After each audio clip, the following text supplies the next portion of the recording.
Morning, Derek. Good morning. Can you hear me okay? Yes, we can. That's great. Thank you. Morning, Okay, Hannah. thanks.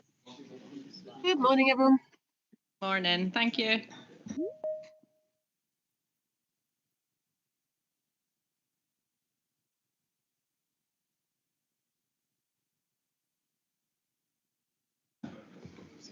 Morning, Jiva. Just double checking you can hear us okay?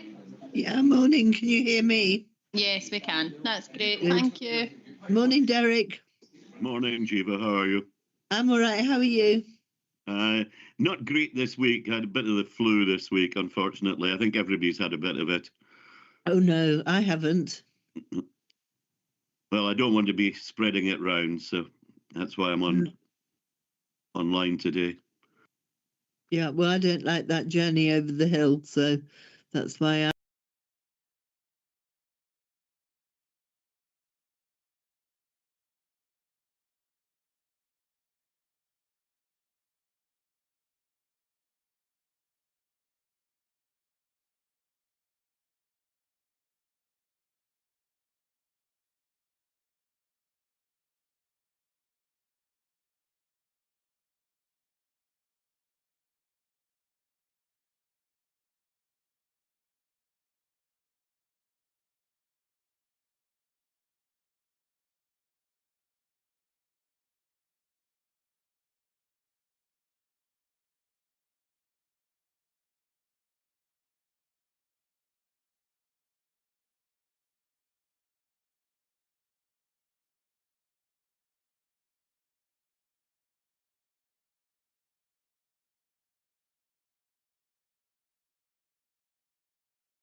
Good morning, everyone. Good morning and welcome to the March CNPA Planning Committee meeting.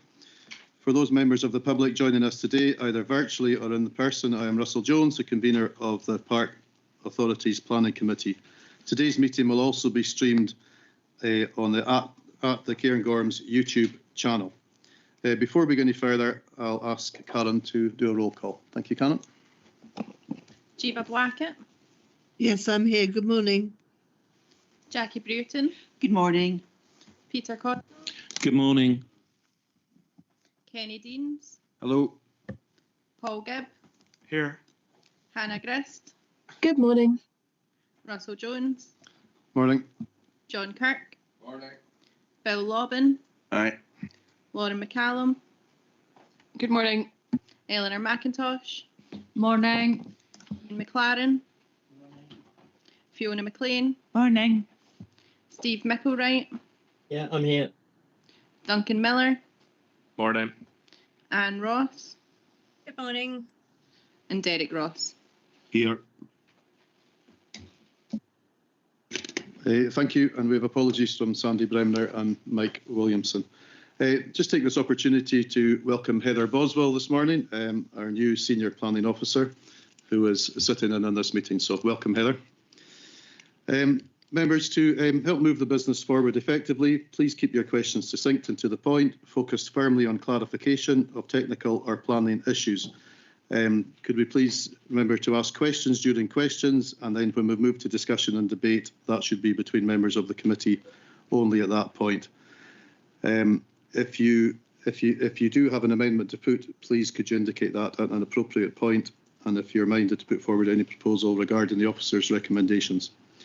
Normal meeting protocols, please raise your hand to indicate that you want to speak during the meeting.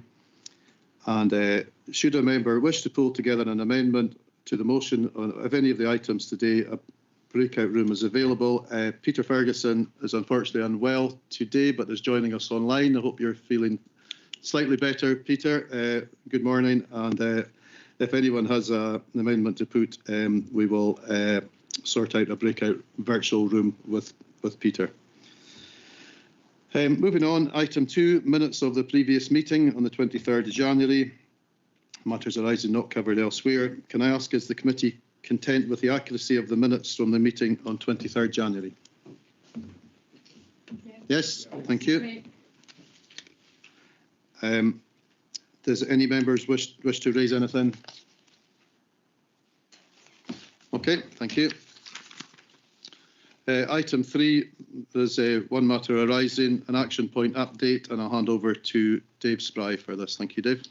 Thank you, Convener. Just to confirm that when we issued the decision notice and issued the planning permission for the Braemar Caravan Park, we added the additional condition as requested by members just to prevent permanent occupation of those units. So that was listed as a specific action, so just a brief update on that. Okay, Dave, thank you. Moving on to declarations of interest, a couple of people have indicated these already, but if we do have any declarations of interest, could we hear them just now, please, given the item number, the nature of the declaration, and whether you intend to take part in the item or leave. Pete Cosgrove.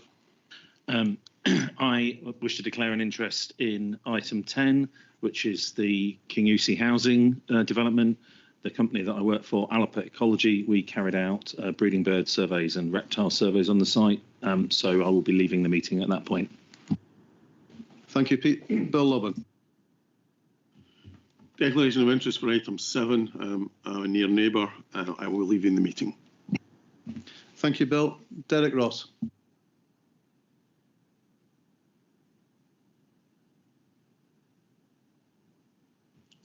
Derek, can you hear us?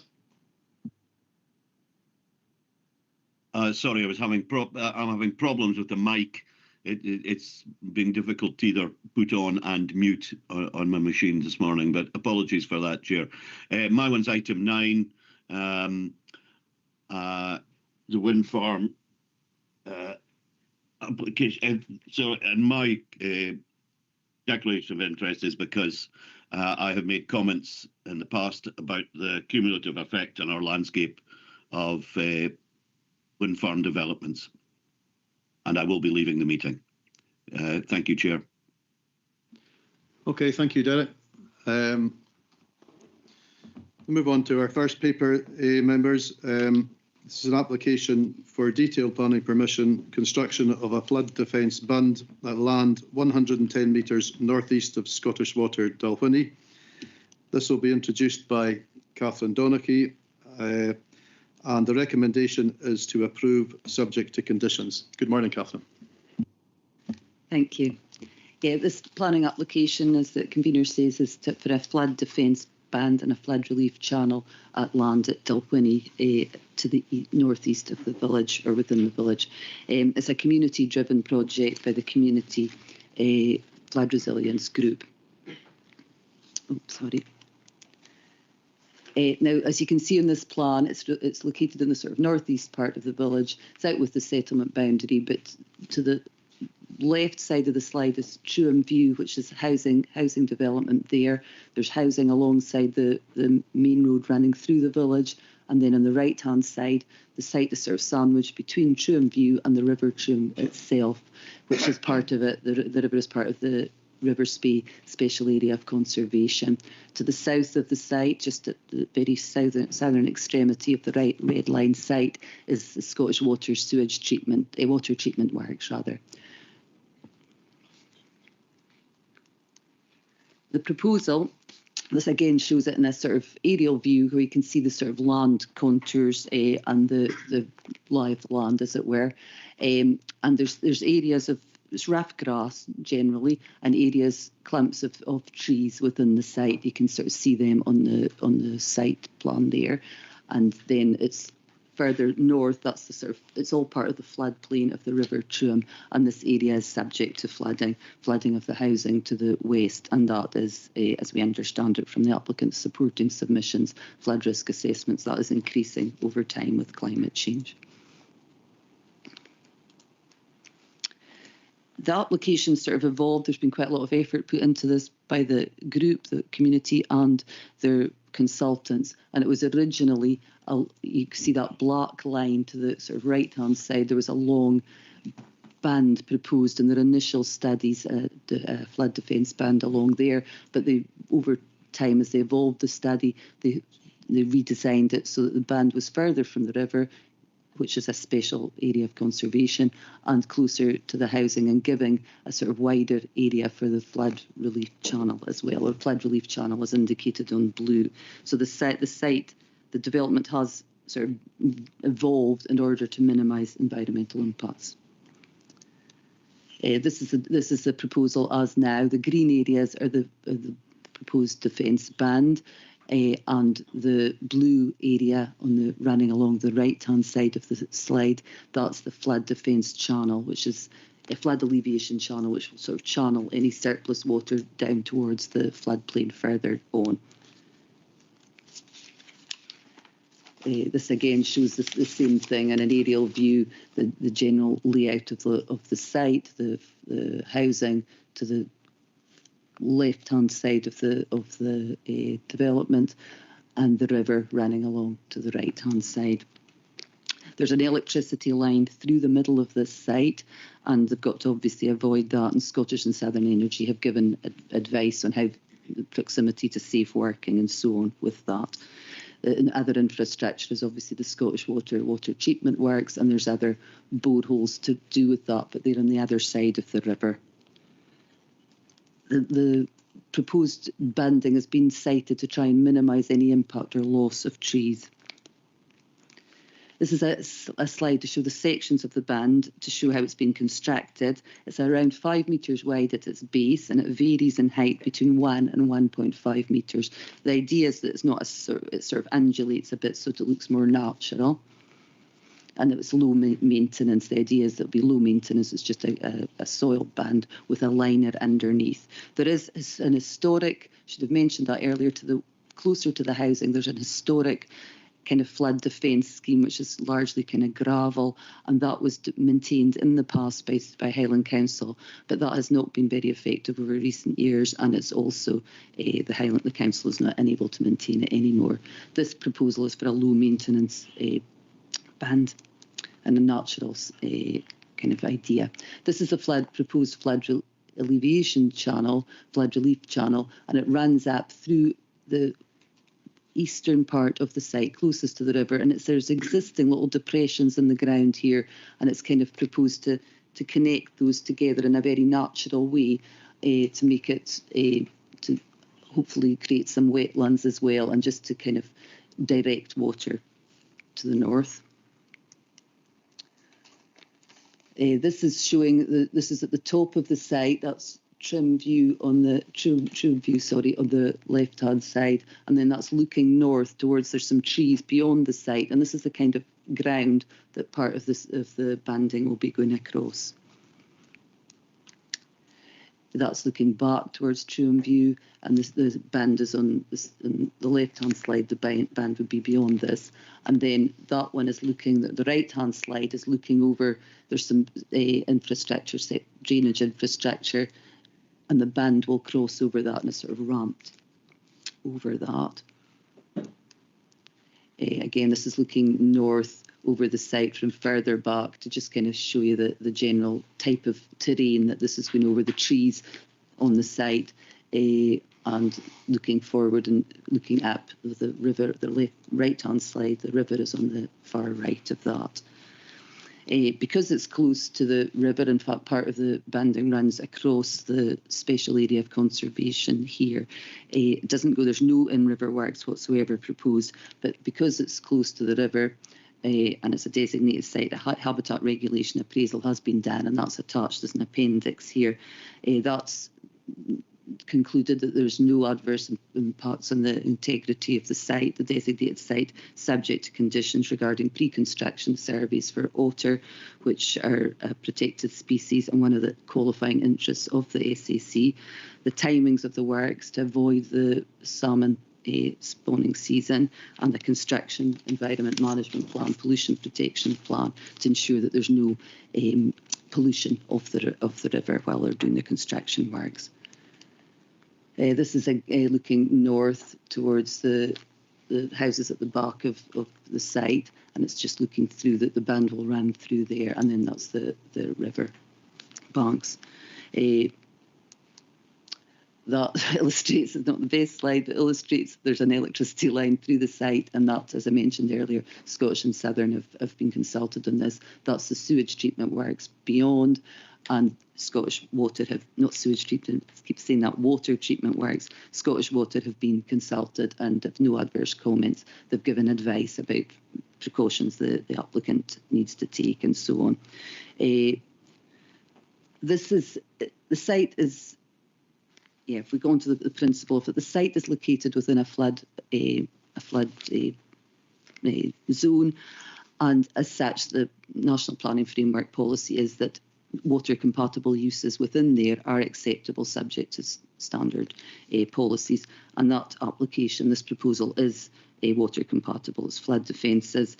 The technical consultees, SEPA and the flood risk management team of Highland Council are satisfied with the proposal. They asked for additional information throughout its consideration, and they were happy with that. So in terms of principle, it complies with the National Planning Policy, National Planning Framework policy on flooding, and it also delivers in terms of sustainability, climate change, addressing resilience and so on. It delivers on all those parts of policy. Flooding, it's also been addressed fully, and the whole proposal is to address flooding. In terms of amenity, it will improve obviously the amenity of the householders in the area by protecting their properties, and the low scale of the banding and the landscape will have limited effect on anybody. It's in a discrete location. In terms of landscape and design, our technical consultee is happy that it will enhance, will not take away from the character and the special landscape qualities of the national park. It's a discrete location visually. The banding can be designed to be sort of more naturalistic in appearance, and with appropriate seeding and landscaping, it will deliver on improving the biodiversity of the area as well. Environmental impacts attached in that habitat regulation appraisal was carried out, and it's considered there's no adverse impacts on the designated site, subject to conditions, which are fairly standard conditions in terms of environmental impacts.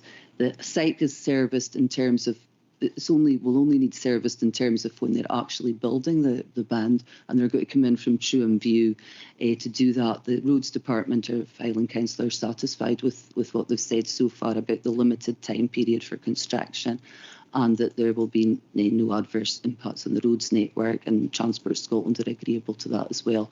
The Roads Department have asked for, Transportation Service rather, have asked for a construction traffic management plan as a condition, just to make sure that how things are working at the construction stage. There's no issues with servicing. In terms of cultural heritage, the Council Archaeologist, Highland Council Archaeology team have asked for a watching brief condition in case there's anything of interest archaeologically in the vicinity, and that's put on as a planning condition as well.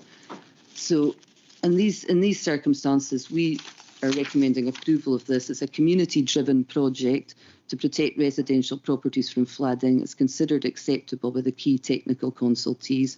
We're satisfied it will help protect the community and improve resilience in the face of climate change. The development is of appropriate scale and design with no adverse environmental and landscape impacts, subject to appropriate planning conditions being attached. It's considered to comply fully with development plan policies, and approvals recommended, subject to the conditions that are attached in the report. Thank you. Thank you very much, Catherine. Members, do we have any questions for Catherine? Eleanor McIntosh. Catherine, I'm struggling to get SEPA's position on this. I think this is positive. I think it's good to see a community taking it on board themselves and doing something to protect their own property. But yet, unless I'm reading this wrong, SEPA seem to be struggling with it, and the fact that they're not going to recognise it as a flood defence in the future. And I just wonder what I'm missing, what's wrong with it, that it doesn't meet with SEPA's criteria. My understanding is that SEPA are satisfied with the proposal. They don't have objections to it in flood risk terms, and they feel that it's not having an adverse impact elsewhere. But they are not recognising it because it's an informal proposal. It's not a council-built structure as such, and because it's an informal band done not by the actual flood authority as such, that they would not be accepting that it's a defence system. And that's my understanding of it, because we'd asked SEPA that question. But there's nothing technically stopping it, it's just the process that it's gone through to be delivered then. Sorry, my understanding is, that it's not been designed by the flood management, the flood risk management team. It's not been designed by the flood authority, and that they are not recognising it. And that's as much as I really understand of it. And similarly, the flood risk management team are not recognising it as a formal flood defence, and so it won't be recognised when it comes to planning applications and so on. I guess it's a bit like some of the schemes elsewhere. I'm just thinking in Mary, that were designed and done by the flood authority and as part of a formal flood defence scheme. This is not a formal flood defence scheme. But they're accepting it will provide a degree of protection for these properties, and they're welcoming, as are the flood team, the proactive stance of the community, as you said. Okay, thank you, Catherine. John Kirk. You said there's a liner in the middle of the bank. Is that what you said at one stage? That kind of worries me a wee bit, because if you've got a bank which is solid and then you've got a liner in it, the less the soil is able to adhere to the liner, it kind of weakens the bank. That's my thoughts, because I've never ever seen one done, that way. Whereas, most of the banks are solid soil, and having a, you can imagine the banks that side. If water gets down the side of that liner, it'll just wipe the whole thing out. I would have thought, but I'm no engineer. No, I'm no engineer either. I'm only using my own experience. But this was raised by the flood risk management team actually about the liner, and they wanted to ensure that there wasn't going to be seepage under the liner, and so. Liner worries me. But they're satisfied with the assurances that they've had from the applicants, the applicants' engineers, and the further information that they provided on that. But yes, that point was raised by the flood risk team as well. Okay, thank you, John. Thank you, Catherine. Any other questions, members? Okay, thank you, Catherine. I'd now like to welcome, on behalf of the applicants, the Dalwhinnie Flood Resilience Group, I'd like to welcome Leslie Carr and Bill Carr to the meeting this morning. I'm led to understand that Leslie will be giving a short presentation and then will be available to answer questions. Are you available to answer questions as well, Bill, or is it just Leslie? Oh, sorry. Sorry, it's down here as Bill Carr. I apologise. And I know you as well, so that's even more embarrassing. I apologise. Sorry. Welcome, Ewan. Leslie, you will have 10 minutes to address the committee. I will let you know when you've had 9 minutes, so you can wind up, and when you're ready in your own time. Thank you. Thank you, everyone. I'd like to thank the committee for allowing me to come and talk to you. I'm here as a representative of another rare species in Dalwhinnie, i.e. as humans, because the considerations throughout all this is driven by natural environment, animal species, plant species, and very rarely in any of these things does it seem or is written down that there is any consideration of the people involved in all this. So I'm here to fly the flag for people of Dalwhinnie. I have to say I've not stood before a group like this with such trepidation since being at school, waiting outside the headmaster's office to be sanctioned for skipping PE classes. So bear with me, please. I began my correspondence with Catherine and the team by quoting from the CNPA's website. Communities and the people living in them are central to the vibrancy and success of the national park. People make a place, and the communities of the Cairngorm are no exception. In SEPA's flood risk management plan from 2022 to 2028, they also say that flood risk management plans are Scotland's route map for reducing the effects of flooding in our communities. This is key to Scotland's health, well-being and economic success. Flooding needs to be managed sustainably so that flood risk is reduced without removing the problem elsewhere. It must be done in a way that contributes to the health and well-being of the communities, support the protection and regeneration of the environment, improve resilience to climate change, and enable a sustainable economy. All through this, and I've been involved with this group for the last 2 years, we have been well aware we're in a very important conservation area. The whole of Dalwhinnie is surrounded by SSSIs, SACs, and our river, the Truam, I understand is the second most important tributary for the Spey for Atlantic salmon.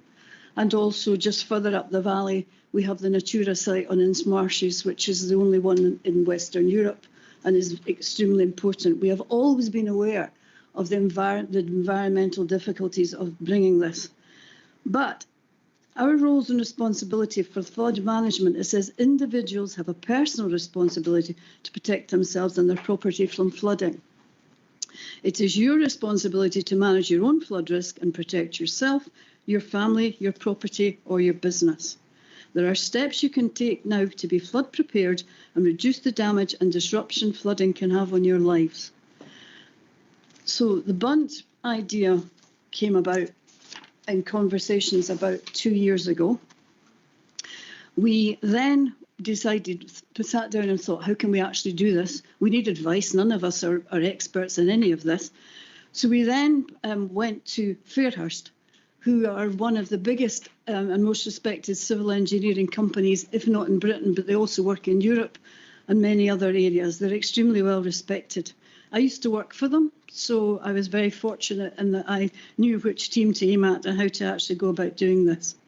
So we began by contacting your own planning people, reading up on what information is publicly available as to what we need to do. So we raised the capital to fund this project through several grant applications, which in themselves occupy many hours of work, collected documents and evidence to accomplish the construction of this bunt.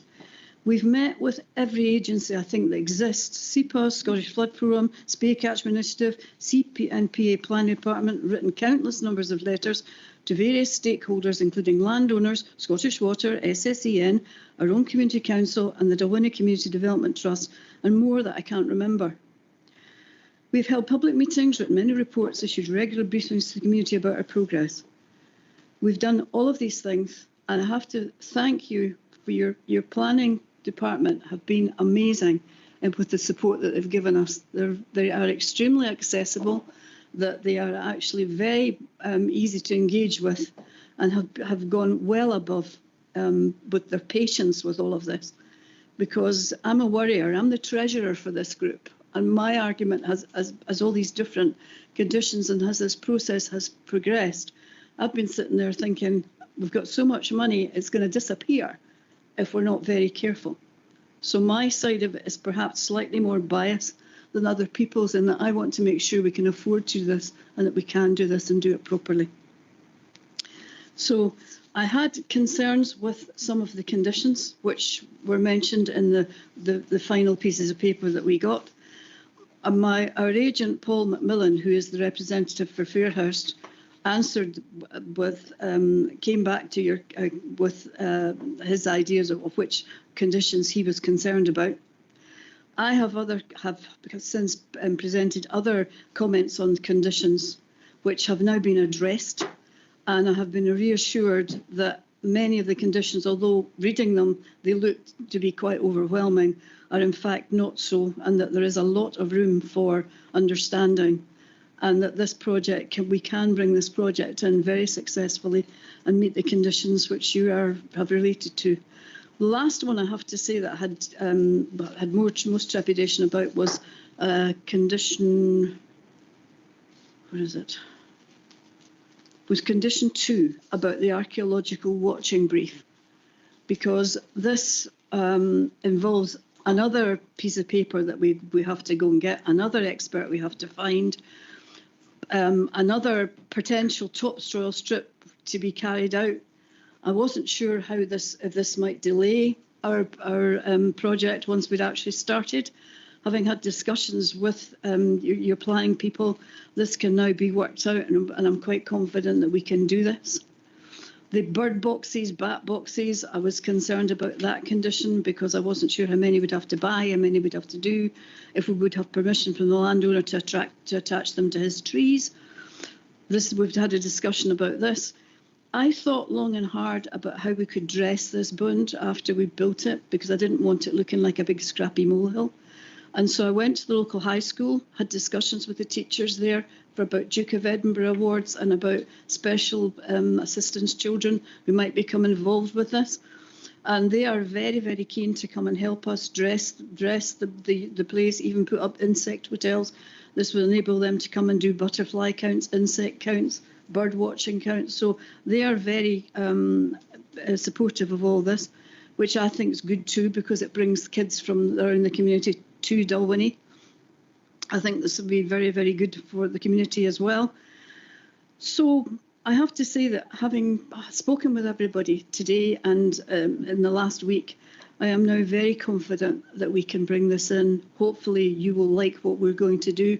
I, like your council member, are disappointed that SEPA will not help us in recognising it and in that way helping us to promote Dalwhinnie as a safe place to live from a flooding point of view. But who knows, in the future we'll keep working with them, and hopefully we can persuade them that what we're doing is what it could be very useful to the park, to our community and to the rest of the people who live around here. So I want to thank the committee for allowing me to speak with you today, and I hope you will advance the recommendation of your planning officer that you look favourably on our planning application. Thank you. Okay, thank you very much, Leslie, for that very clear presentation. Members, do we have any questions for Leslie?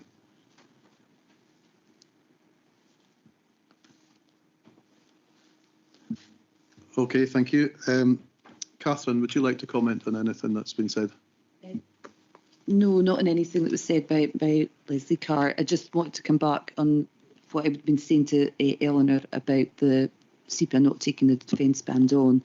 I was rereading their detailed comments, and they said, given the informal nature of the proposed flood defence band, and because the design standard of protection is for the lower, more frequent events, we take the opportunity to say that we won't update it, the flood maps. So it was to do with its informal nature and the events that it was designed for. So that's the reason they won't take it on. Thank you. Okay, thank you, Catherine. Leslie, could I ask you to retake your seat behind, please? Thank you very much. We've now finished with questions, members. We'll move to debate and discussion phase. Would anyone like to comment on this? Pete Cosgrove. It's just an observation, and that is that there is also a risk associated with not doing the work to the important features of the SAC. The flooding of people's gardens includes things like oil tanks in back gardens and garages and things, and so there's a potential with regular flooding that is currently happening of that material ending up in the spawning areas for salmon. So I would kind of look at it from the other way, that there's a risk of not doing this to the SAC. So I'm fully supportive from the conservation side of the SAC features, because I think it's something that we don't talk about enough, is that the risk of not doing something is also threatening. And in this instance, I feel that I know the area really quite well, and when it's flooded, it really does go into houses and gardens there. So I do feel that there's a sort of quite a big risk of flooding for us not doing things with pollution associated. So just as a comment. Thank you, Pete. Thanks for that. Laura McCallum. Yeah, just to say that I'll be supporting this application, and just congratulations to the communities for, having the drive to protect the homes and protect the community. I think it is, as Eleanor picked up, we should be encouraging communities to do that and to support them as much as possible. And it was great to hear that the planning team have been really supportive. So thanks guys. But yeah, I wonder if there's something that we could do to try and help communities be recognised for the work that they're doing, because for me it just doesn't make sense. No, thank you, Lauren. Eleanor McIntosh. Yeah, I'd just say again, well done to the community. I totally support this. It's not hundreds of thousands of concrete being piled in somewhere, but I'm sure it's cost a lot and a lot of effort from the community's part. And I would like to see it come through as a case study. And I just wish it all the best of luck, and hopefully it works for you guys. Thank you, Eleanor. John Kirk. Yeah, just what Lauren was saying, fully agree. And I think it's great a community is taking its own initiative to protect itself. And I think things like this should be encouraged. And well done, guys. That's all I can say. Thank you, John. Hannah, did you have your hand up?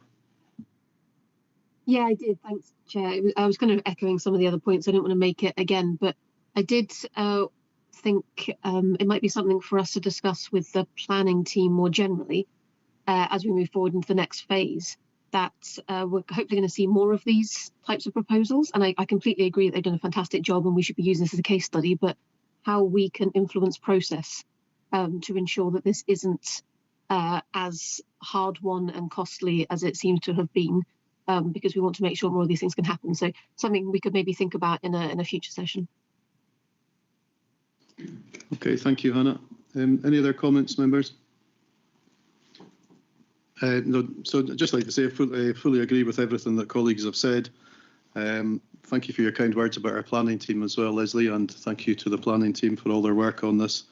I don't think anyone's otherwise minded. It looks like we are very happy and content to take this forward. I think it's an important an important development for the community of Dalwhinnie, and the way it has been carried out, as other members have said, is an exemplar. So thank you for that. And with that, I think it's passed. And I actually can't believe that you missed many PE classes, Leslie, so I'm not sure if that's right or not. But yes, that's passed. Thank you very much. Move on, members, on to item 6. This is application for detailed planning permission, formation of 10 wildlife ponds at site at Knock House, Strathgarnick, Birkhall, Ballater, Aberdeenshire.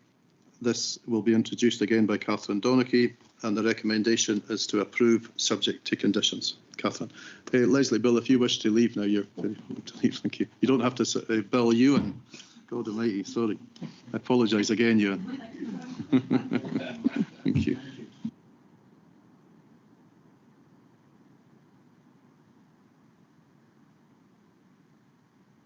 Catherine, when you're ready, thank you. Thank you. Yeah, this planning application is saved for 10 wildlife ponds at west of Ballater, sorry. Yeah, so there's a series of ponds. It's part of a wider project to have a network of wildlife ponds, principally for northern damselfly, across from sort of Aboyne over to Braemar. And the ultimate, as they've explained in their supporting statement, it's a Dragonfly Society. This ultimately be looking to have about 100 of these ponds across the area. But this is a first tranche, as it were, of 10 ponds. There's just three, sorry, at that Knock to the right-hand side of the site, and then the red lines between the sites are just for application purposes, for submitting the applications. The dots are where the ponds are.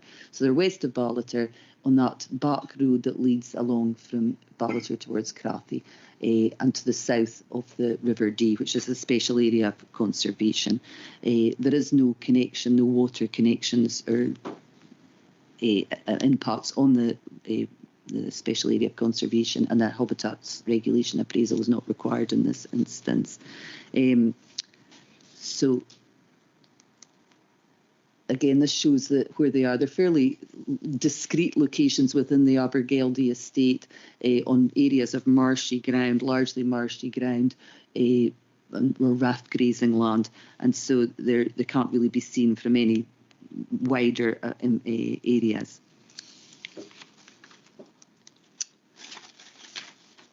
Again, this is showing that the first 3 ponds are to the right-hand side at Knock, and then there's one on the north side of the public road of the B976, and then there's another 3 at Mill of Cosh, 2 up at Dalradi, and then another one further down at Cartown. They're very small ponds. They're only about 10 metres by 15 metres in size, and the depth is about a metre in the 1.5 metre at its deepest point in the middle, but they vary, the actual contours of the ponds vary, so they've got shallow sides, which is better for the wildlife. They're of a natural form, just varied form, as you can see there, and they're all very similar in that respect. There's no liners proposed here. They're just going to be dug into the ground with a digger, and they're not fed by water. They're just fill up with rainwater for the damselflies to use. The sites were chosen in consultation with the estate. They're all on raft ground, as I say. There's no loss of agricultural land, no connection to the water courses, and they've been sited to avoid deep peat. This is showing we'll go look at the ponds in more detail now. This is the first 3 ponds at Knock. It's called Knock's House, but there's no house nearby. And these 3 irregularly shaped ponds are sort of dotted across the marshy land there. That's showing the sort of overview of the land that the ponds are going to be situated on, and there's a sort of close-up of where pond 1's going to be. You can see it's quite marshy, rough land with rushes on it. They did some peat probing here to make sure that they were avoiding areas of deep peat. This next one's at Balhalach, and that's the one that's closest or closer to the River Dee special area of conservation. There's a wee cottage, you go up the tracks, and there's none of these require new tracks or accesses or using existing estate tracks. This one's in a clearing in the woodland south of the River Dee, no connection to the River Dee itself. And that's some photos to show it. You can see where it is, the trees round about. No trees are going to be removed in order to site these ponds. They've been sited quite carefully to avoid any features. There's a supporting ecological report as well, which outlines how they chose the sites. The next lot of sites are at Mill of Cosh, which is to the south of the public road. Mill of Cosh is a listed building, B-listed building, and the top site that you can see on the left-hand slide, there's a yellow dot up at the top. That's where the first pond's going, again in marshy sort of ground, and it's a reasonable distance away from the listed building, and then the other two sites are further down. They're very low impact, and our landscape advisor is happy with them, but they've little impact on the listed building, or no impact really.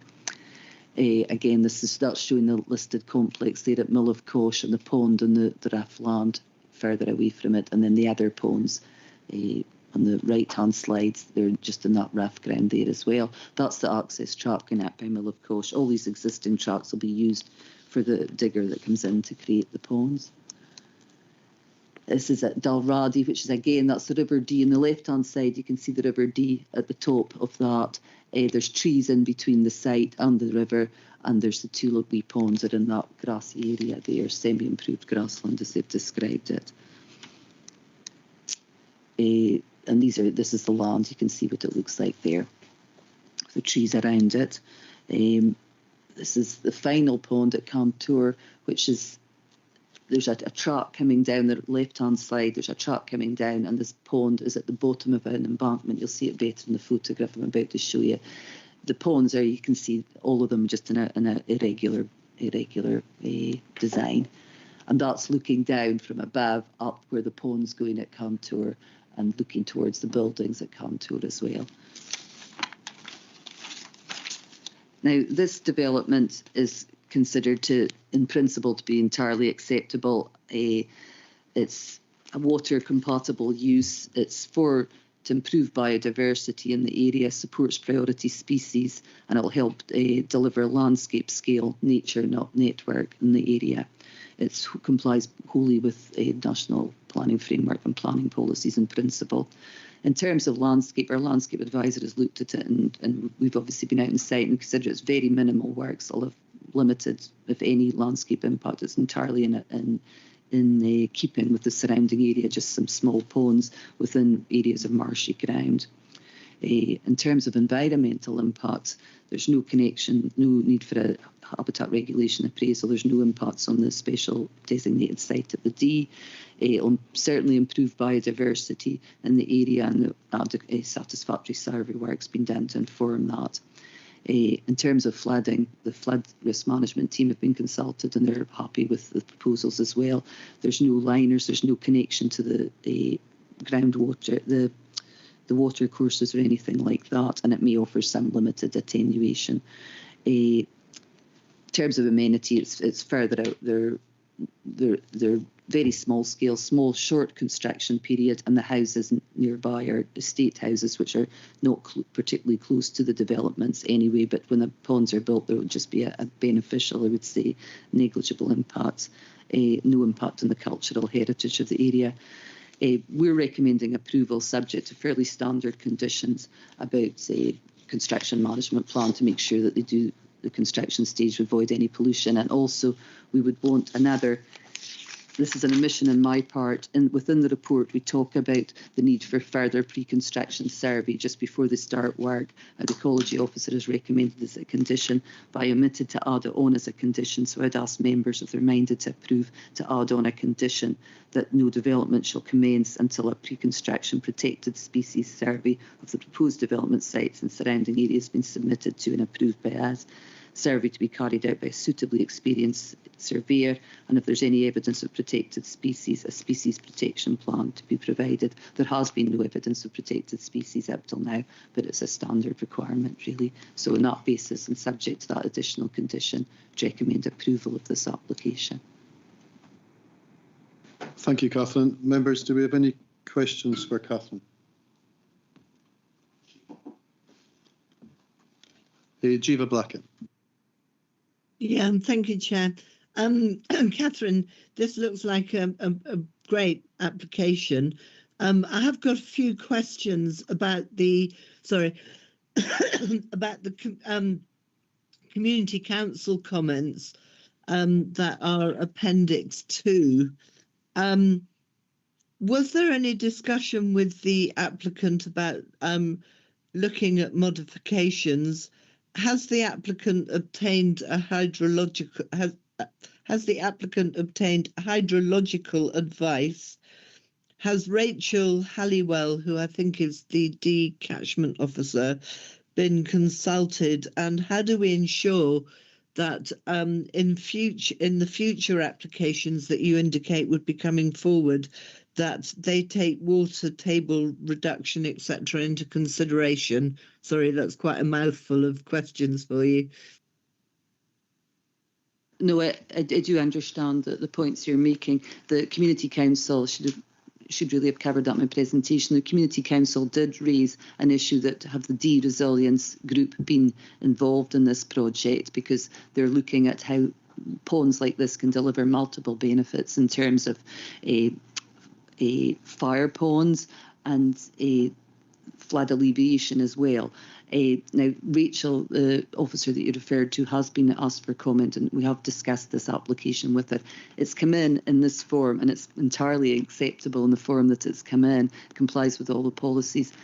But what we're looking to in the future, when Rachel is now involved with the wider project, and if any other come forward, she can talk to them at an early stage as to whether they can deliver multiple benefits, as you're suggesting. There's no issues in terms of the hydrology here on the side, but if Rachel was involved at an earlier stage, she can maybe have a look at whether they could deliver some of these multiple benefits. With these ones, we're happy, and she's been involved with this in terms of discussing the siting of them, and that they can provide some limited flood attenuation because of where they are. So we do take on board what you're saying about that and what the Community Council is saying about the D-Resilience group maybe being involved. It wasn't, and we've let Abergeldy Estate know about that as well. We're involved in this application and the applicant. And that they've got her contact, Rachel, the officer's contact details from the D-Resilience group. She's our person on it. So they can, and she'll be looking to engage with other estates as well, so that we can have that dialogue at an earlier stage. But we're dealing with this application as it's come in at the moment. Thank you, Catherine. I'm reassured that in the future, going forward, there will be more involvement and more potential for flood work to be done. Thank you. Hey, thank you, Jiva. Thank you, Catherine. Do we have any more questions? Eleanor McIntosh. I ask, when does a pond become a planning application? Because these seem so small and so unobtrusive. Is it the quantity, or is it the size of the pond? I'm not clear as to. Dave Spry. Thanks, Convener. Yeah, it is an interesting question, and it's a good question, Eleanor. The answer to it is really dependent on what permitted development legislation says, and in some instances, potentially, for example, for the likes of agricultural use, then something like this may be permitted development. The applicant in this case had some initial discussions with Aberdeenshire Council, but also with Highland Council as well, because they're looking at ponds across wider parts of the park, and we're told in both cases that they would need permission because it didn't fall under the parameters of permitted development. Part of the reason that we've called this application in is that this was really kind of testing a concept which was then faced with having to make applications, and potentially multiple applications. We were having conversations with them and the council was about the possibility of grouping ponds together to bring multiple ponds under kind of one planning application, and that's where you see that sort of red line joining all the ponds together to get that single application rather than having to make 10 individual applications to try and streamline that process. And that's why we've called this one in to almost to test that. But yeah, the answer is really around permitted development regulations, and that is maybe a wider conversation to be had, and to promote in the future with government. I think it's something we need to look at, getting advice out to folk, because at the Cairngorm Agricultural Advisory Forum yesterday, there was a lot of talk about ponds, for fire resilience, lots of things, flood prevention. And if they're all going to have to come forward in the planning system, I can see issues there. And I think clear guidance on what is required and what is permitted development would be helpful. Okay, thank you, Eleanor. That's a good point. John Kirk. In my dark and distant past, I've done dozens of these ponds over the years for this company, the Dragonfly guys, and I don't think any of them have planning permission. It's been all over the valley. So I was quite surprised to see it being called in. And most of it's in out of the way waste bits of agricultural land that really doesn't affect anybody. Steve Micklewright. Yeah, that's been really helpful. I was also really surprised to see this as a planning application. I have to say I have a pond in my garden which is basically more or less the same size as these ones, and I'm quite shocked that this has come to a planning committee. So if we can get some clarity over whether this is really something that a planning committee should consider, that would be really useful, because I think this looks like a good attempt to try and help a priority species, and I would have thought conversations with national park ecologists would be much more beneficial than taking this through a planning process. So I'd like us, can I ask for an action point to have some clarity on this, because it does seem very odd to me. Okay, I'll let Dave come back in just now. Yeah, thanks. Just to clarify on that point, I suppose the reason that we called it in is to test that concept of, can you at least simplify if you need a planning application for this, which is, the answer is yes, you do need an application for this. Can we simplify that process by grouping ponds together, bringing them forward as single applications, and can we test that concept? Having done that, having called this one in, I don't envisage that we would need to call in future applications like this, but without a change to permitted development legislation, then these things will require planning permission, and unfortunately there is no way around that without a change to that legislation. We can push for that, we can lobby for that, absolutely take on board that action point, absolutely also take on board the action point around bringing clarity to this, and we can help with that as well. But as it stands at the moment, on the sort of scale that, the aspirations are sort, these things do need permission, and we're trying to simplify that and make it as easy as possible. Okay, thanks, Dave. There's three other people to speak. Just before we seem to be going down that same road about whether this should have been called in or not, could I just ask, is there any more questions of clarity for Catherine on this particular application? Okay, thank you. So we'll move to discussion now, which I think is going to go back to whether this should have been called in or not. And I'll ask Peter Ferguson to come in. Thank you. Thanks. Just to explain that I suppose there's a three-stage process here. The first question is whether the work involves development. So development is the trigger for requiring planning permission. I'll come back to that. So the first stage is whether this is development. The second stage is whether it benefits from any permitted development planning permission.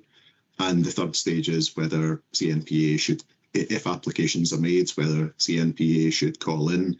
So just going back to the first stage, the definition of development in the Planning Act is a bit of a catch-all definition, and two of the relevant parts of that definition, it's anything involving engineering works, and there's a rather strange definition of that, and engineering works are basically works which are typically carried out by an engineer.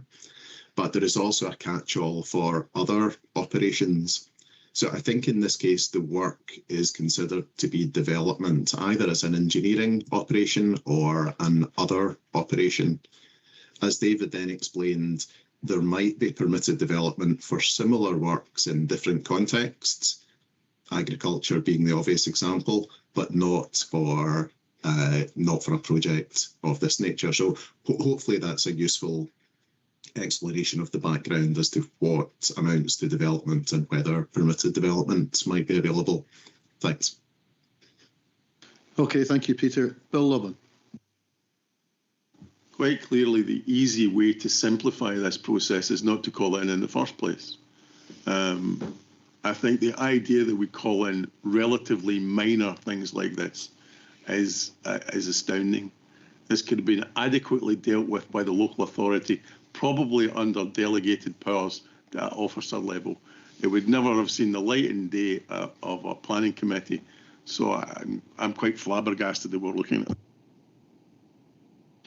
Okay, thank you, Bill. Jeeva. Yeah, thank you.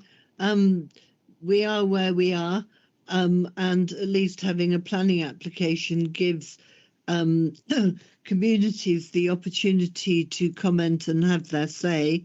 So I always welcome that, particularly where we have the, and I've got to get the name right here, the D-Resilient Strategy Group, because Ballater has had terrible flooding problems and there is a lot of work going on. Having said all that, I'm quite happy to approve this application with the proviso that the extra condition goes in. Thank you. Thank you, Jeeva. Paul. Yeah, thank you. Yeah, I just want to amplify the comments made by Ballater and Crathy Community Council and Jeeva, and I appreciate the application before us is for it cannot be amended, but I am also glad that there was conversations with the D Resilient Strategy Group, and that in the future perhaps they can help shape future applications as they come before us. So thank you very much. Thank you, Paul. John. One of the fears is a lot of farms put in scrapes and stuff like that, and that could be considered development. So I think we're going into a dangerous territory here. There's lots of farms in Speyside and Deeside will have scrapes for wading birds, and it could be a dodgy one. What's the difference between a scrape and a pond when it's wet? Not a lot. Okay, thanks, John. Duncan Miller.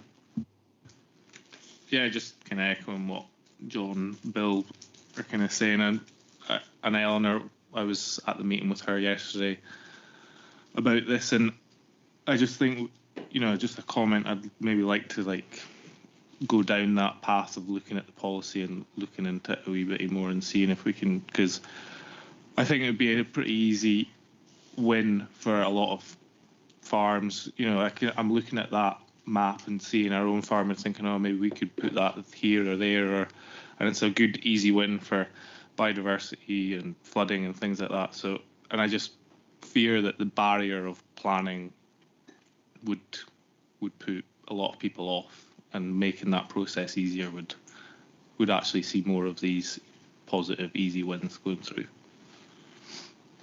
Thank you, Duncan. Anne Ross. Thank you. And I would endorse what Bill has said, but then also back what Jeeva and Paul have said. I'm pleased that the Community Council have commented, and I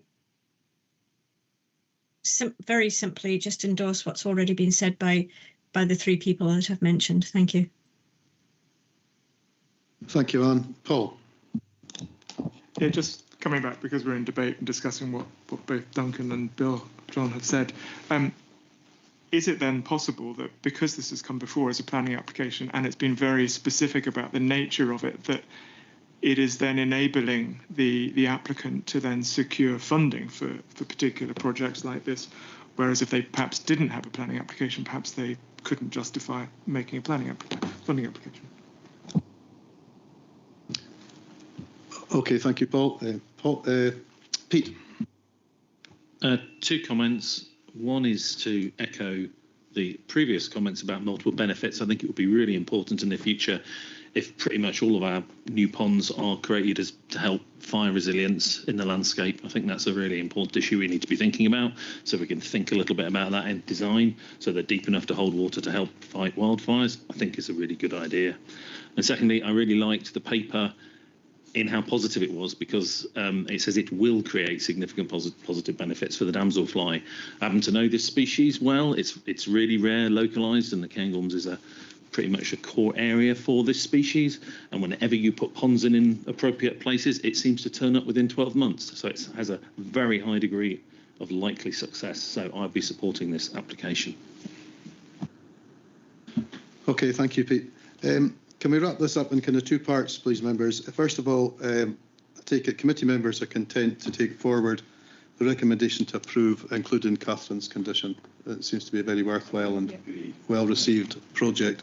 So that's approved. And secondly, members have raised concerns, which we've heard in debate, and I'll bring in Gavin Miles to speak about that. Thank you.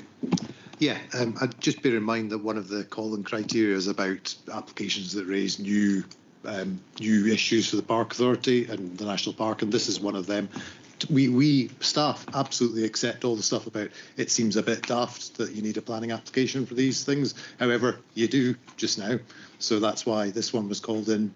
Officers don't want to be calling in these all the time, and it's worth remembering that the last time that permitted development rights were reconsidered, there were proposals around removing things which were related to nature conservation, and members will probably remember that peatland restoration schemes, there was a big issue with them to start with, because their engineering operations up on peatland, their development, they require planning permission. And that's why eventually the government created the prior notification, prior approval process for them, which is still plenty of process. The other thing to remember, though, is farmers have permitted development rights for all sorts of things. So yes, farmers could do these things without requiring to go and ask for planning permission in many circumstances, because it's just part of the activity of the farm. And it may be for multiple benefits as well. It doesn't have to purely be for one aspect of, water for livestock or something like that. But when you're somebody else doing a project like this, you just don't get those permitted development rights. So what Paul said is also true. For these projects doing this, they need to do it, because otherwise they might find halfway through they need to do something and a funder says, oh, hold on, there's a terrible problem. So they need to follow the process, so they're doing everything by the book. Okay, thank you, Gav. We have another couple of comments. John Kirk? All I was going to say was these damsel ponds are normally quite small and within a certain size. So would it not be easier to say a pond over a certain size has to go for planning, below that doesn't? Because these are often as not, as I said, silly little ponds that's not going to harm anybody. So maybe we need a size restriction on ponds. Gavin, maybe. Okay. I can do. It doesn't. It's not down to the Park Authority. These are national things. So this is down to government to change it. And yeah, that maybe does make sense. And there are all sorts of other kinds of, I suppose, development these days, which in the past may have been ignored or not noticed, that now people are looking at. So yeah, there will be other types of development that fit into this as well, where some kind of threshold might be appropriate. We can talk to government about this, but no change is going to happen quickly. Thanks, Gav. Eleanor. Yeah, I take on board everything you're saying, Gavin, but I still think it'd be helpful from the farming side of it if we could get some clarity around what's permitted development and what's not. Thank you. Thank you. Bill. I don't think the debate is actually whether it requires planning permission or not, because the advice says clearly it does. It's our part in the process that matters. And I strongly think that our part in the process has been excessive. Yeah, I mean, just from my point of view, I don't think it has been. I think this has been about helping these projects through the process to start with, and now we'll be able to take a back seat, because the local authorities themselves were quite worried about this kind of approach to development. Hey, Steve McElroy. Yeah, I'm just browsing the Scottish Government website, and I can see that there was a review of permitted development rights in 2020. And one of the comments here is for habitat pond creation, introducing PDR for the creation of ponds for wildlife purposes could have significant positive permanent effects on biodiversity, flora and fauna. So ScotGov have already considered this. Clearly nothing has been done. So could we write a letter to the Scottish Government and request that there was some follow-up on this one, so that these sorts of really very small things could be expedited without coming to a planning committee? Gav, do you want to come back in? Steve, could we just do this as officers, because this is the kind of feedback that we put in all the time to Scottish Government about things which need to be changed, and actually this application is a really good example to do it with. Well, that would be great, Gavin. Yes, please. Thanks. Okay, thank you. Anne, you did have your hand up, but it's now down. I did, but I've forgotten what I was going to say. I picked up on something that one of the speakers said, and was it Gavin said, and I can't remember what it was now. So sorry. That's okay, Anne. Okay, I think we'll move on. So thank you very much. We'll move on to item 7, and Bill Lobbin will be leaving us at this point.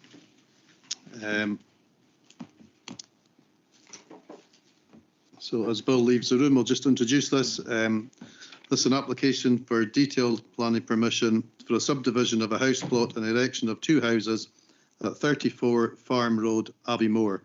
And this will be introduced by Katie Crowder, and recommendation is to approve subject to conditions and legal agreement upfront payment to secure financial contribution towards affordable housing.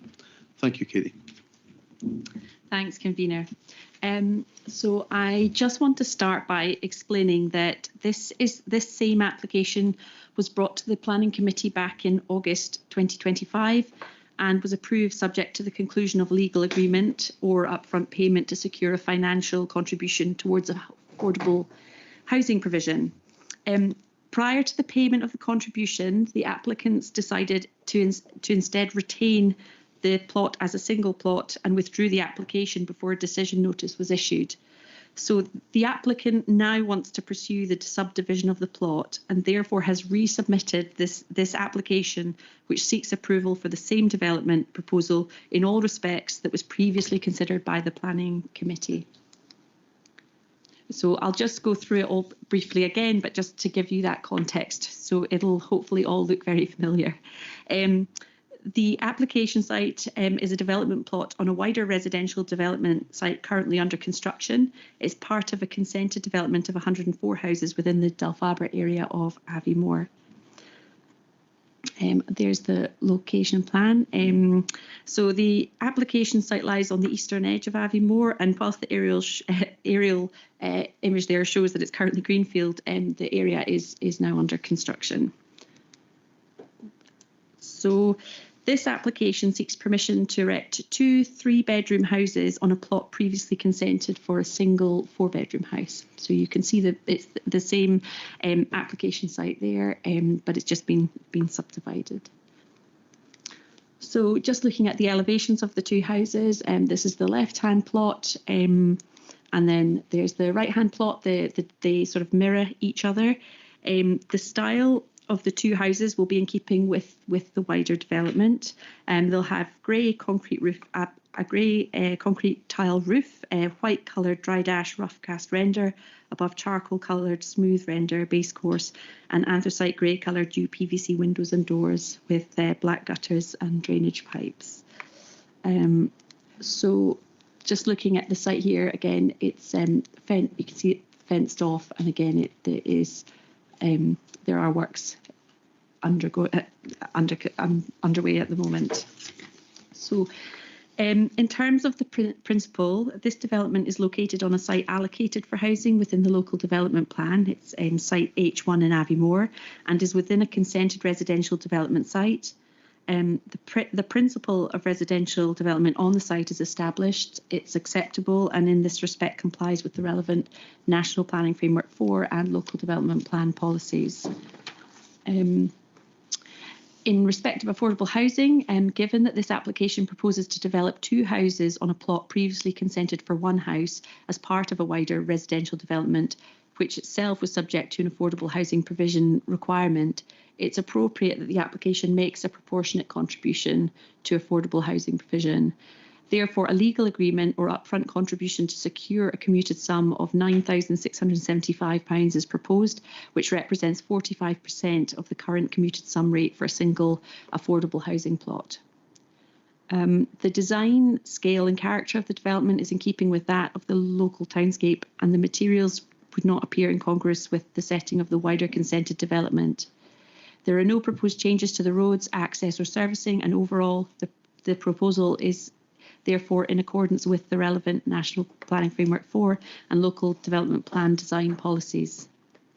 In respect of environment and ecology, the wider issues relating to natural heritage and ecology have been addressed satisfactorily through the consideration and approval of the wider existing consent, and this proposed development is of a scale and nature which will not have any unacceptable detrimental impacts on biodiversity and natural heritage.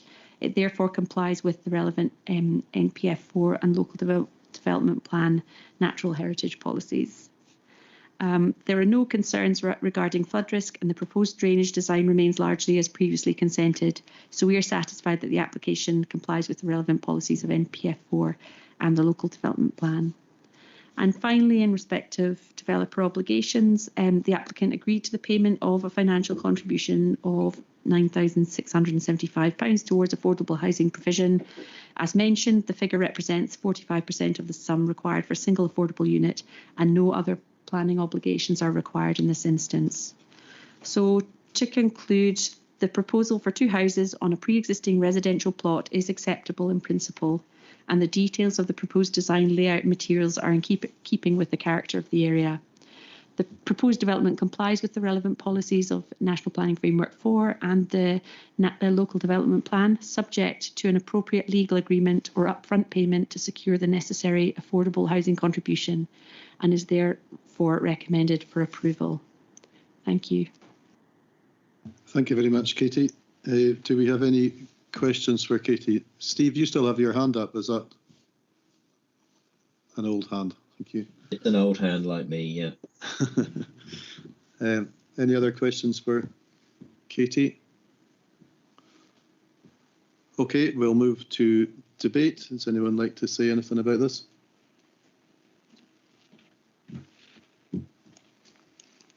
Okay, in that case, I mean, the application is identical in all respects to the one the committee resolved to approve last August, and unless anyone's otherwise minded, our members content to take forward the officer's recommendation.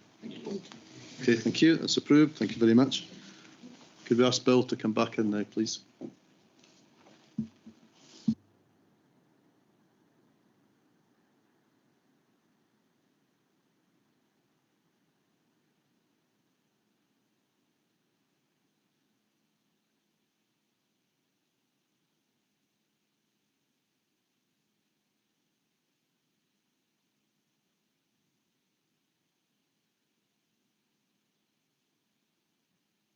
Okay, as Bill retakes his seat, I'll just introduce item 8. It's an application for detailed planning permission, a change of house types on plots 22 to 25 and 31 to 32, and the road and car park in design at land between Perth Road and Station Road, Newtonmore, Highland. This will be introduced by Catherine Donachie and Lauren Neal, and the recommendation is to approve subject to conditions. Thank you. Thank you very much. Perfect. So the application site lies to the southern edge of Newtonmore, as you can see in this plan here, and it's within an ongoing housing development. There'll be no change to the access, with this still being taken from the southwest of this section of the site, from the B9150 Newtonmore to Perth Road. And a considerable number of these houses have already started construction, and some are already completed. And again, you can see it here with the aerial photography. So the application is to change 6 houses from 1.5 storey into bungalows. These are on plots 22 to 25 and 31 to 32. So you can see these are in the top left of this site plan here, the 6 houses. The houses will remain 3-bedroom houses, and so there will be no change to the capacity of the site. There are also proposed changes to small sections of the road design to reflect amendments agreed through the road construction consent. This includes changes to the road alignment and footway layout adjoining plots 22 and 31 and 7 to 19. The pedestrian link north of plot 26, again on the left upper side of this site plan, is to be moved slightly as well. Sorry, the left lower side of this diagram, that's my bad. This is just to be located further to the west. Some verges are to be replaced with continuous footways as well. The car parking court to the southwest of the amended house types, which is to the rear of plots 33 and 48, is also to be amended. So this is sort of in the middle of the diagram, the big car park at the top. That's just to be amended to protect the tree protection zones, but the car parking capacity will still remain the same. There we go. So here you can see the changes between what was approved previously and what's proposed now. The changes are really quite minimal, especially to the road design, as again was agreed through the road construction consent. You can just see the house changes here as well. And here we have the landscaping plan. So this shows a minimal change, which simply reflects the changes to the house plots really, and also the new updated pathway location. So there's not too many changes here. So this is the elevation of the updated design. So these are the bungalows which are now proposed. The original approved house types were obviously taller with protruding front porch and dormer windows on the upper floors. The house type proposed now are single storey with large front windows and a mix of Harling and timber effect clad sections on the front elevation. Perfect. So here you can see the visualizations. It's almost quite hard to tell from this angle. You can kind of see further along the street where it's gone from 1.5 storey to single storey, but because it's so sort of in keeping with the site, it's really quite hard to tell. So yeah. So here we have the main access point off Perth Road, just into the site. That's the show home at the front there. So this is the road into part of the site. So straight in front of you is where one of the amended house types will be. And then this is looking north over the site. And looking south from the access point to the amended house designs and yeah. Perfect. So this is an ongoing development within a designated housing site in Newtonmore, which is welcomed. And as previously agreed, plots 29 to 32 of this site are still to be made available for priority purchase for local residents, so 31 and 32 of this current application. The proposed changes to house type and amendments to the roads raise no significant land use planning issues. Conditions are in place to secure implementation of landscaping, layout and parking, along with any relevant implementation of conditions from the original consent. The development is considered to comply with all relevant NPF4 and local development plan policies, and there are no other material considerations which outweigh this conclusion. And on this basis, we recommend approval. Okay, thank you very much, Lauren. Members, do we have any questions for Lauren? Okay, we'll move to discussion. Would anyone like to comment on this?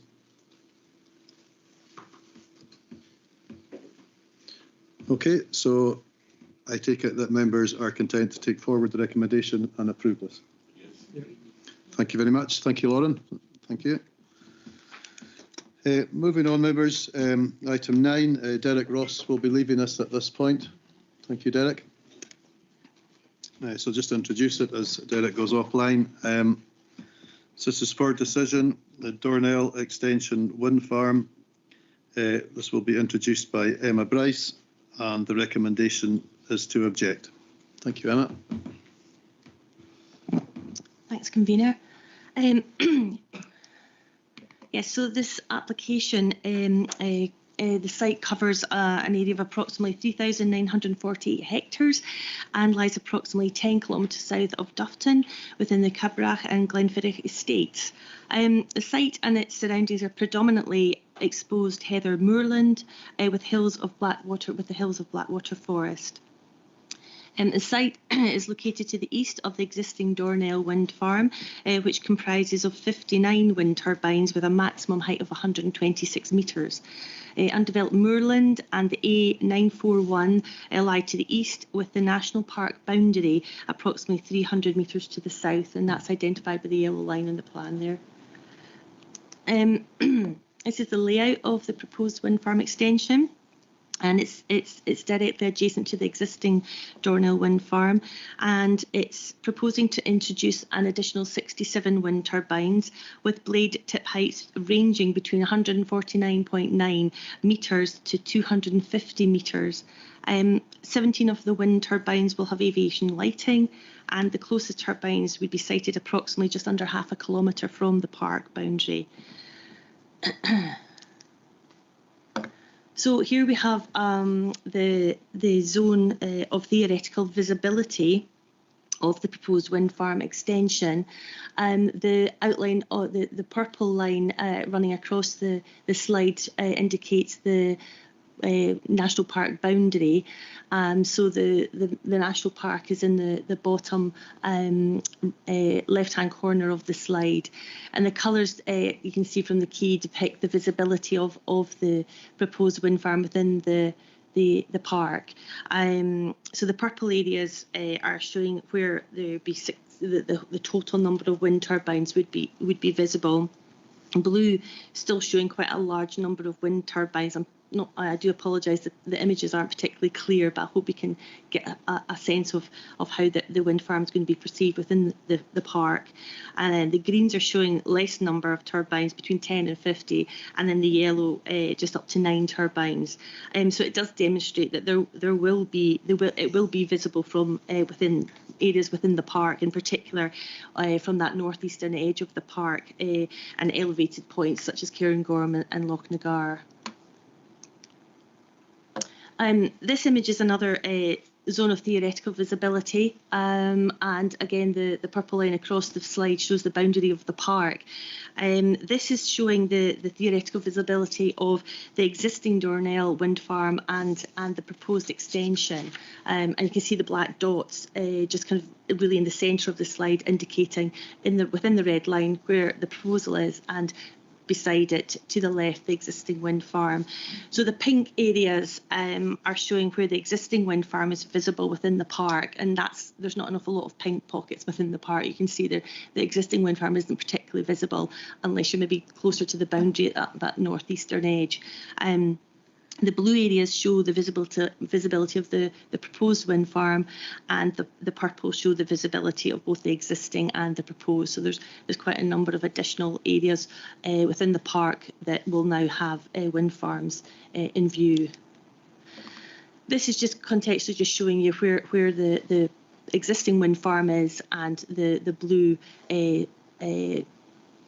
marks on the plan are showing where the proposed 67 wind turbines will go.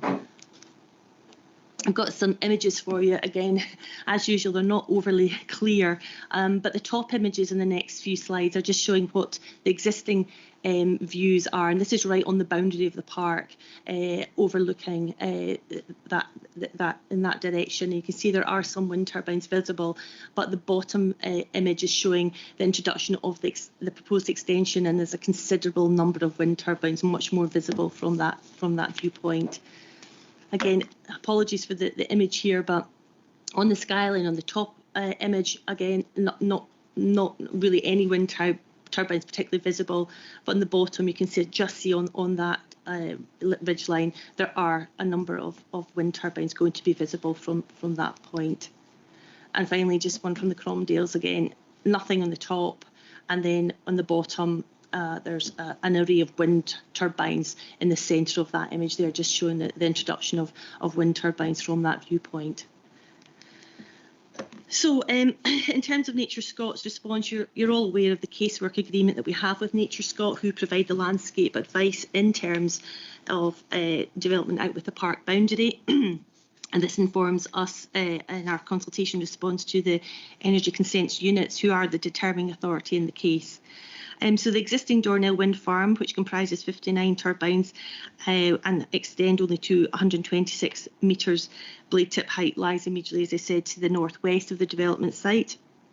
The proposed extension, which comprises a large array of very tall turbines and ancillary infrastructure, will introduce visibility of wind turbines from low-lying areas, glens and valleys, and severe intrusion from the upland areas to the northeastern edges of the park. Nature Scott identify 5 special landscape qualities that will be significantly impacted by the proposed wind farm extension. It's considered that redesign of the proposed development could alleviate significant adverse impacts from nearby hills. However, it's unlikely to be reduced to non-significant effects. In terms of NPF 4 Policy 4C, which addresses development affecting national parks, it's considered that this development would have a significant adverse effect on views from the Cairngorms National Park, on its character and on some of the special landscape qualities of the park. The scale, size and location of this proposal would result in significant adverse effects on the special landscape qualities of the Cairngorms National Park. It's advised that the proposal may therefore not meet Policy 4C of National Planning Framework 4 due to the extensive nature of effects, particularly in the Glenboget and Braes of Glenlivet areas within the park.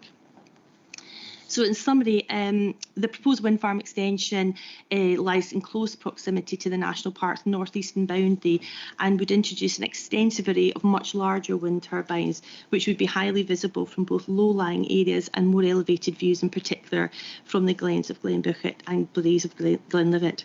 It would significantly and adversely affect particular special landscape qualities, namely the character and setting of the surrounding hills, which is SLQ 10, the diminishment of the sense of wildness, SLQ 28, and vastness of space, SLQ 22, experience from these uplands. The introduction of these larger and much more visible wind turbines would detract from the simple, smooth skyline, rolling hills and contrasting backdrop this provides to small-scale fields and settlements, which in turn would reduce the aesthetic qualities of SLQ 3, which focuses on strong juxtaposition of contrasting landscapes, and SLQ4 landscape of layers. So the proposed development therefore fails to meet the requirements of National Park Partnership Plan Policy C2A and A4, and in turn NPF4 Policies 4 and 11. It's recommended that we offer an objection to the proposed Dornell wind farm extension. Thank you. Thank you, Emma. We'll move to questions for Emma, and first question is from Bill Lobbin. Emma, are there any changes to the grid connection process for this extension? I'm not aware of that, Bill. I mean, I could check the submission, but it's not something that we have looked at in determining or providing the response to ECU. Can I come back? Well, I think we need to consider the decision of the Court of Session recently regarding the Ray Farm decision, which says that salami slicing of these applications may need consideration. Okay, thank you, Bill. I think we'll note that. Eleanor. Yeah, I agree with the recommendation, but what I'm disappointed in, again, is there is no mention of the dark skies. Nothing at all. Nothing from Nature Scott. Nothing in our response. And surely for turbines that size, being so close to the boundary, where you actually see one of the blades turning from Glenlivet, from the Braes Hall, which is within the dark sky, event thing, surely there should be some mention of the lighting effect. And I don't really agree with putting forward options for making it acceptable without any mention of the Dark Sky project, because we are, as a park authority, duty bound to protect that status, and we're not doing it. I mean, we have to go along with this working agreement that we have. We go along with the advice that Nature Scot provide, because we're not, professionally placed to be making assessments. It's out with the park. But I totally accept that this is within a dark sky area, and it is unusual. They have commented on dark skies in the previous applications that we've handled or provided a consultation response on.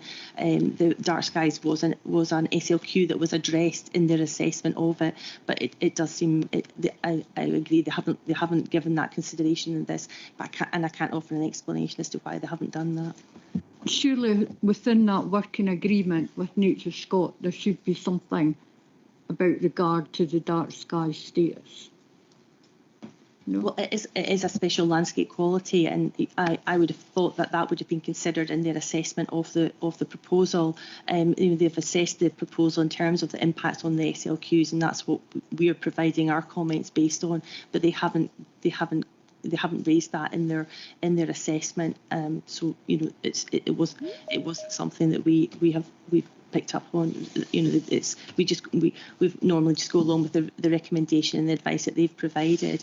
And I have noticed your point about mitigation. They've done that in the last couple of occasions, and obviously our recommendation was contrary to theirs before, but this seems to be something that's coming through where they're identifying in their comments what possible mitigation might be, a way of addressing the impacts, but they stand by their objection in this one. But I can't make any further comment on why they haven't provided an assessment of the impact on the dark skies. They didn't provide that in this consultation. So how do we address the dark skies then? I mean, it's maybe something we can raise with them. That why wasn't this an SLQ that they considered would be impacted upon? We could maybe perhaps feed back to them the concerns raised by a committee today, that it was identified that SLQ wasn't. Had it been addressed, and if it was addressed, what were their considerations of the impacts on it? That might be the way we could pursue that in this particular instance. Okay, thanks, Emma. Dave. Thanks, Convener. Yeah, I just wanted to note that I think there has been at least some regard to it. So paragraph 26 makes reference, albeit relatively briefly, to SLQ 32 dark skies. I mean, if members are so minded, then I'm perfectly happy to include reference to that impact on dark sky in relation to dark skies as well, in terms of... I think your microphone's on, Jiva. Just one night. 2. Okay. Oh, you said you're not, Jiva. I think your microphone was on, Jiva, but I think it's off now, is it? Dave, sorry, carry on. Sorry, yeah, thanks. Just to clarify, we can. So I was just saying there is some reference to it, and SLQ 32 in paragraph 26. Obviously, that hasn't pulled through necessarily fully, but we'd be perfectly happy to raise that as a concern within our objection as well. I don't think there's any problem with that at all, Eleanor, if the committee was minded to agree to that. Okay, are there any other questions specifically about this application for Emma? Okay, we'll move to discussion. Would anyone like to comment on this? Hey, Bill Loban. I think this is a horrendous application, has major impact for the National Park. And I fully support the idea that we refuse it. Okay, thank you, Bill. Pete Cosgrove. I support Eleanor's position about the dark skies issue. I don't think it's adequately addressed, and therefore I will be objecting. Okay, thank you. Any other comments, members? Can we add something in then along your lines that you're suggesting? And can we also have that conversation with Nature Scot for future applications? because I think we're letting the whole dark sky thing down. Okay, thank you, member. So are we content to, Jiva, sorry. Yeah, I'm sorry, convener. My Wi-Fi went down, so I was booted out of the meeting, and I won't take part in this at all because I didn't hear the discussion. Okay, thank you, Jiva. Are members content to take forward the officer's recommendation to refuse this application, to object? And Dave, are we happy to take forward Eleanor's point about the dark skies and speak to Nature Scott? Absolutely, yeah, of course, yeah.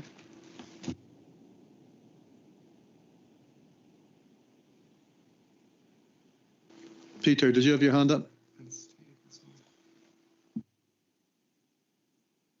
Yes, although David has covered it, it was simply to say that rather than this being an amendment, if the consultation response simply includes a finding that the dark sky quality would be adversely affected, I think that would be sufficient if that's what the members support. I think it was slightly more than that, Eleanor, was it? You wanted, generally that you wanted to be given more prominence in these. But in terms of CNPA's consultation response, as things stand, the recommendation was in effect to object on the basis recommended by Nature Scott. So I was recommending an additional finding by the committee members, if that's their view, that the dark sky qualities would also be adversely affected. Separately, there is an issue perhaps to be taken up with Nature Scott about how dark skies are assessed in the future. Yeah, that's fine, as long as it's built into the mitigation. If the mitigation stands as is in the objection, then there needs to be something added into it with regards to dark skies, surely.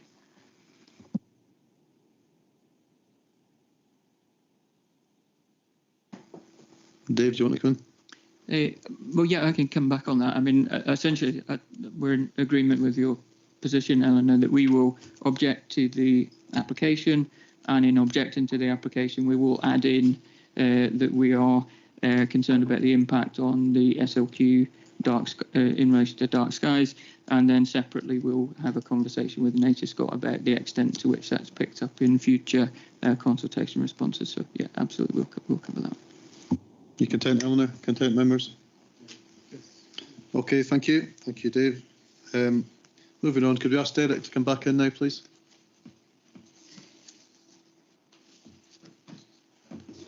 And Pete Cosgrove is going to leave us for this item. Thank you, Pete.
Okay, welcome back, Derek. Thank you. So to move on, members, item 10 is for information, proposal of application notice.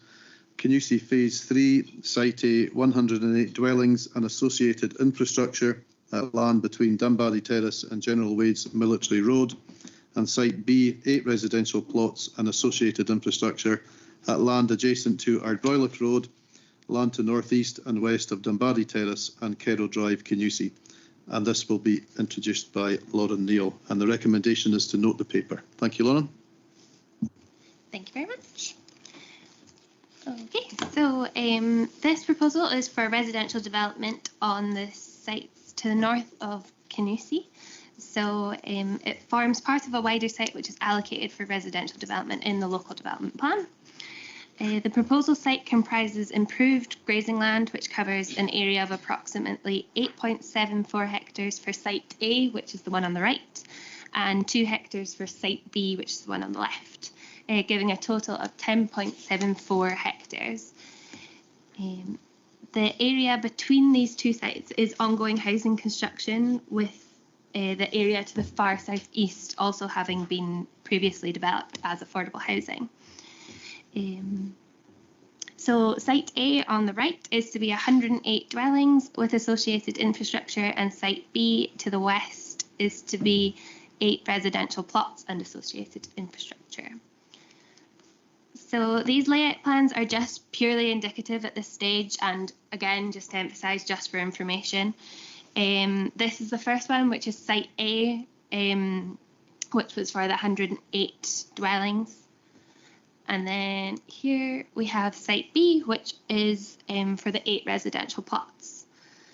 So we are expecting this application to come through the system imminently, but full details of all issues which need to be taken into consideration are laid out in the report. And here we go. That's me. Okay, thank you, Lauren. Do we have any questions for Lauren?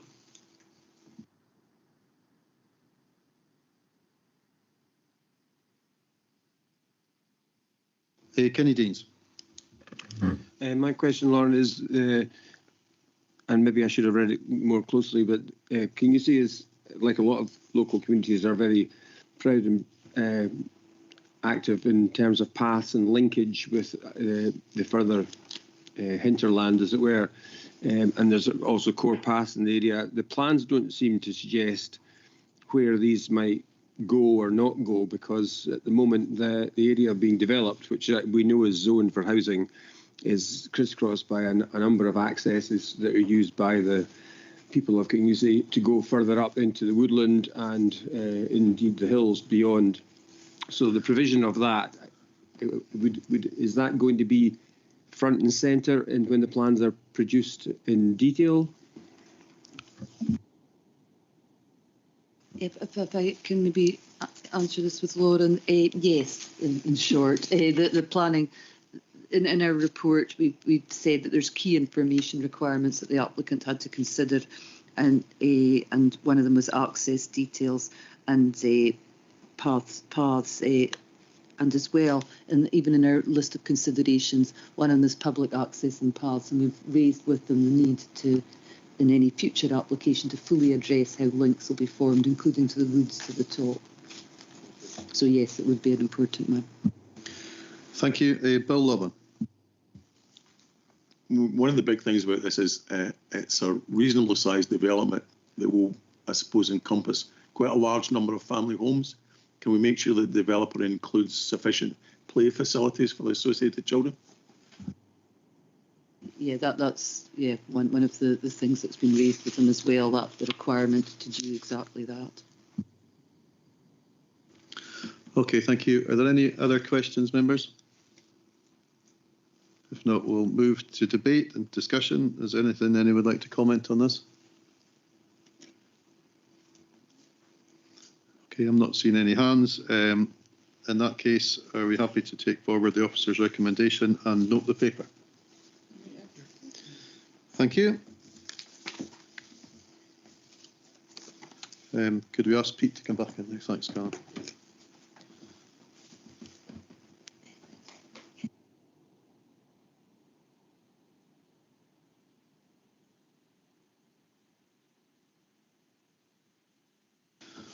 Thank you. As Pete Cosgrove retakes his seat, we'll move on to item 11, which is for decision. It's onshore electricity generation, the consultation on increasing the threshold for applications under the Electricity Act. And this will be introduced by David Berry. And the recommendation is to approve consultation response. Thank you, Dave. Thank you, Convener. So this item aims to draw members' attention to a consultation on Scottish Government proposals for increasing the threshold for applications under the Electricity Act, and to agree the Park Authority's proposed response to that consultation. As members will be aware, applications for electricity generating developments in Scotland are considered through two different routes.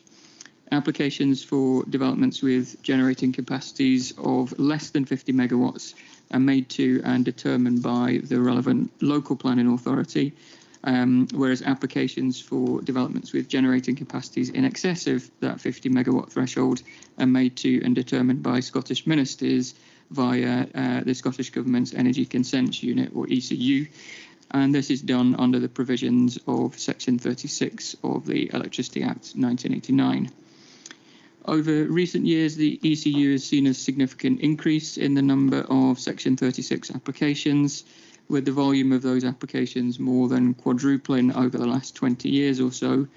And this is in large part due to advances in electricity generating technology, which mean that the 50 megawatt threshold is now quite readily exceeded by modern development proposals.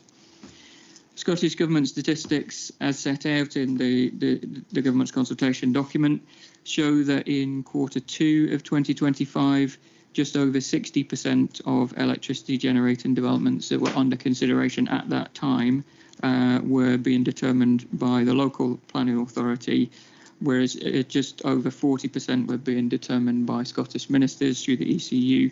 So you can see that there's a significant volume of applications being considered at that ECU level. And as a result of that, consideration is being given to whether the 50 megawatt threshold remains appropriate, and views are being sought on proposals to raise it. Now, if the threshold was raised, that would mean that essentially more applications for electricity generating developments in the future would be determined by the local planning authority rather than Scottish ministers. When thinking about our response to that consultation process, it is worth noting that there are really relatively few applications for electricity generation developments within the national park. And that's primarily due to the significant landscape and natural heritage sensitivities within the park, and the fact that both our LDP and MPF4 both include a policy presumption against large-scale wind turbines and wind farms within the park. So we really don't see that kind of volume of big-scale applications in the park. And the applications that we have seen within the park boundary have been really of a relatively modest scale, below that 50 megawatt threshold, and determined through the mainstream planning application process, with us calling in and determining most of those ourselves. So that does mean that any direct implications for the Park Authority associated with any increase to the existing 50 megawatt threshold are likely to be pretty limited.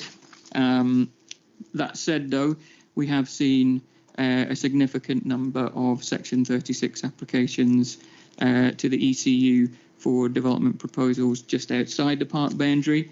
We've obviously seen one of those on today's agenda with the Dornell development, and mostly those applications have been for wind farms. So if the existing 50 megawatt threshold was increased, it would likely result in more of those types of applications in the future being considered by the relevant local authority rather than the ECU, albeit that the biggest schemes would still go to the ECU for determination. It's important to note that our status in those applications would remain unchanged, whether they're being made to the ECU or to the local planning authority, because we would only ever still be a consultee to that process, but it would nevertheless likely increase the amount of decision making at that local planning authority level. So taking account of all of that, and whilst noting the direct impact on us as a park authority is likely to be limited, we are recommending a relatively high-level consultation response, which supports the overall principle of increasing the existing threshold to at least 100 megawatts, on the basis that it should facilitate that shift towards an increase in local decision-making for electricity generating developments, and that it should also provide a fairer resource and arrangement for local authorities through fee income associated with that. So it's a high-level response that's recommended, given the relatively limited direct impact that the proposals would have on us. But if the committee are content with that approach, we'd ensure that consultation response is submitted by the deadline on the 27th of March. I hope that helps by way of background and by way of introduction, and I'm happy to take any questions if members have any. Okay, thank you, Dave. We'll move to questions, and the first is from John Kirk. It was something I emailed a couple of weeks ago about there's going to be more and more battery storage, and I think it'd be a good idea for the board to visit the battery storage at Botagarten so we can get a fuller understanding the pros and cons of this, and I think we'll see a lot more of that stuff come into the park. That was my only comment. Yeah, thanks, John. I mean, yeah, I saw that request, and we could certainly consider that as a part of that's obviously an application determined in the past, and we could certainly consider whether a visit might be appropriate to that in the future.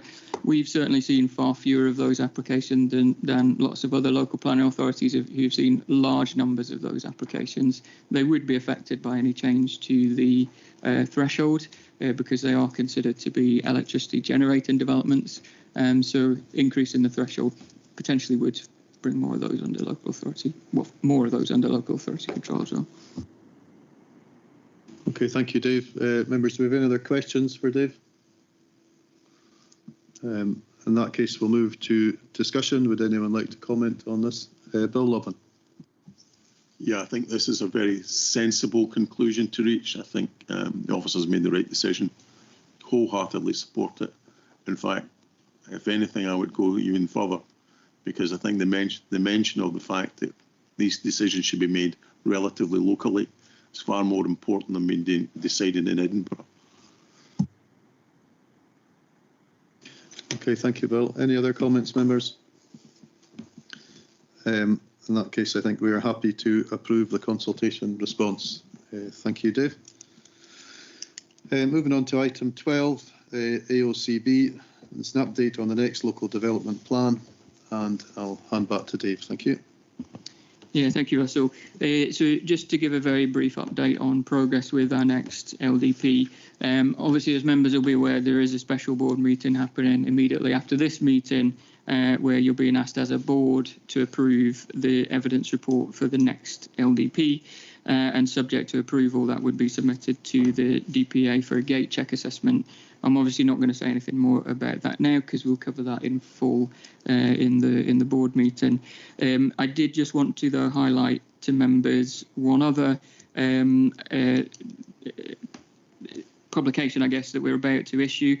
So we're about to launch a call for sites and ideas to help inform the next LDP. And we're going to be launching that towards the end of next week. And that process is going to run for approximately 3 months. So it'll be running for, I think, 12 weeks in total. It will run in parallel with that gate check assessment if the evidence report is approved at the board meeting. And that call for sites and ideas is an opportunity for people to suggest ideas that they think can help shape future planning policies and development policies and priorities across the national park. And importantly, it will also provide landowners and prospective developers with an opportunity to propose sites that they believe might be suitable for development and for potential allocation in the next LDP. So I just wanted to flag that as something that's coming up. And obviously, we'll continue to keep members up to date with progress on the LDP through future board reports. Okay, thank you, Dave. Do we have any questions or comments on that? Okay, thank you very much. That brings us to the end of the public part of the Planning Committee meeting. Just like to thank all of our planning team for the presentations today. There's a lot of work goes into that. Thank you very much. For any members of the public, the date of our next meeting will be the 24th of April 2026. And please could we turn off the live streaming now? Thank you.